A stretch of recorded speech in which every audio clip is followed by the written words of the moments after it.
Hi, Phillip Mountrose here, giving you another marketing tip from Kona, Hawaii while we travel. Jane and I, Jane's shooting us in the camera.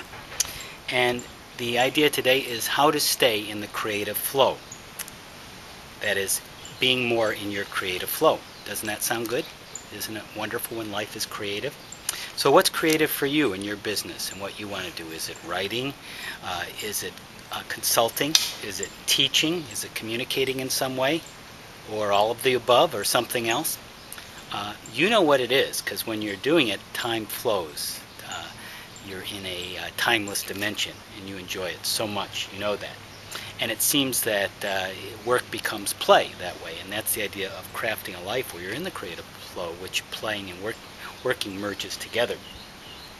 So imagine spending virtually every day doing mostly what you love and what's creative, being in the creative flow.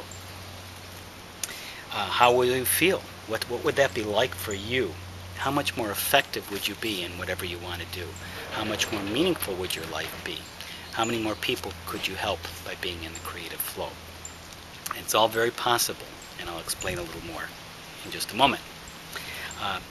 And you want to do things that are creative and enjoyable and fulfilling, not draining. Easier said than done? Maybe, maybe not. Part of it is just setting your intention to follow the creative flow. And as you begin to do it, the flow becomes more flowing and it starts to be easier to do, as with anything.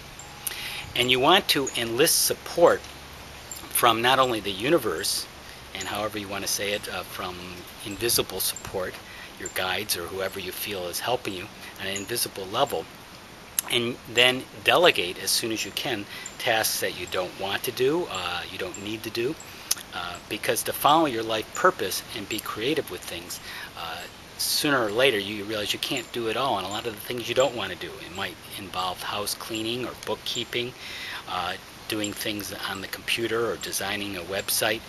Start to delegate that out as soon as you can, because that's going to keep you more in the flow, and that's a key to the law of abundance and prosperity, being in the flow. Next, you want to have a balanced life, because to be creative, you don't want to do all the creative things all the time, because that's going to be taxing and turn into its opposite, and you won't have any time. There's an idea of the 4 pillars that your life should be balanced on. The pillar of work, and that's that creative flow we're talking about, work, and study. And you may want to study a lot of things related to your work or things you just enjoy. And then rest. Are you getting enough rest? The 3rd pillar. And the 4th pillar is play.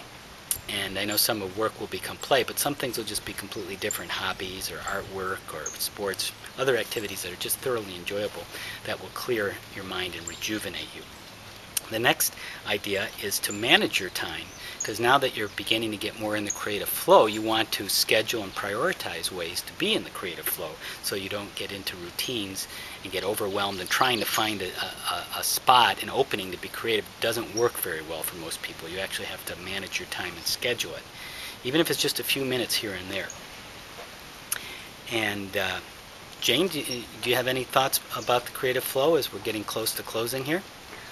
Well, just to focus on what's passionate and joyful for you, and build your life around that, and see how it can make tremendous changes for you.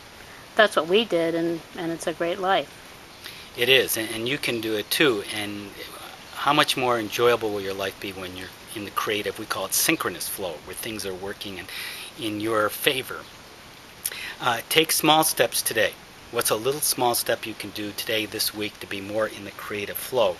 And by taking these little steps over time, you're going to be amazed at the big things that happen to you in your life as you look back on it. So what can you do today, this week, to be more in the creative flow, to have a more fulfilling life, a more meaningful life that will not only help you, but the people that you serve?